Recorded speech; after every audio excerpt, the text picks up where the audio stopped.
Naħseb tirreferi għall-istqarrija li ħarġet ta' Chamber of Commerce, kienet headlines f'ċertu gazzetti l-biera, fejn il-Chamber of Commerce qed jgħidu li ħaddiema tal-Gvern li jaħdmu nofsinhar jitnaqqas mill-kompetittività u allura l-Gvern irid jagħmel mezz biex dawn il-ħaddiema ma jibqgħux bin-nofsinhari. Nibda biex ngħid li jidher li hemm miżinformazzjoni fejn jidħol ħaddiema tal-Gvern u nofsinhar għax fil-fatt ħafna, meta ngħid ħafna eluf ta' ħaddiema tal-Gvern ma jaħdmux bin-nofsinhar fis-sajf. Is-saħħa ma taħdimx fin-nofsinhar fis-sajf, l-ikbar dipartiment u hemm diversi dipartimenti li ma jaħdmux fin-nofsinhar.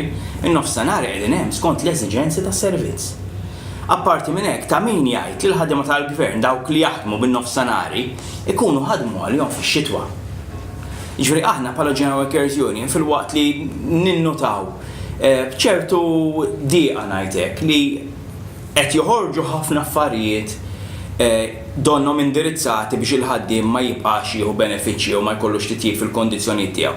U da kollu qed joħroġ anki semmit fil-proposta tal-budget li għamlu Chamber of Commerce mill-fatt li l-Gvern ħajjibqa' għaddej bweda elettorali li wieħed lin-nies u l-poplu ħavot fuqha biex il-festi pubbliċi li ġew fl-opinjoni tiegħi misruqa mingħand il-ħaddiema jingħataw lura. Hemm affarijiet oħra li titkellem fil-pressis, ovvjament jiena s-segretarju tat-taqsima tal-ħaddiema tal-Gvern fejn dan il-General Workers Union. Imma hemm affarijiet oħra li qed naraw li jekk jingħata il-special parental leave għat-tfal li jkunu sick hija theddida l-kompetittività, eċetera, eċetera, hemm diversi affarijiet oħra. U naħseb wasal iż-żmien li nibdew naħdmu kollha flimkien fuq mejda waħda biex naraw li ċertu benefiċċji għall-ħaddiema huma produttivi anki għal min ħaddem.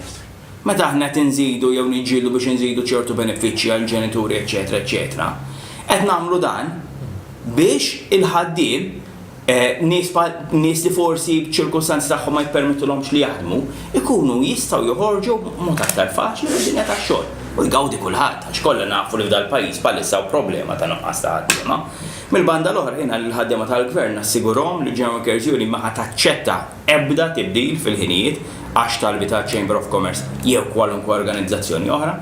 Aħna kull fejn ikun hemm proposti ta' tibdil tal-ħinijiet naraw l-eżiġenzi li jkunu qed jinbuttaw dawn il-proposti, niddiskutuhom mal-ħaddiema u nibqgħu għaddejjin ovvjament skont ir-rieda tal-ħaddiema u l-loġika li ssir f'dan negozjati. F'dan l-istadju m'hemm ebda talba li xi ħaddiema jitneħħewlhom in-nofsinhar u nerġa' ngħid ħalli nkun ċar il-General Workers Union mhix ħataċċetta li n-nofsinhar tal-Gvern jiġu mneħħija.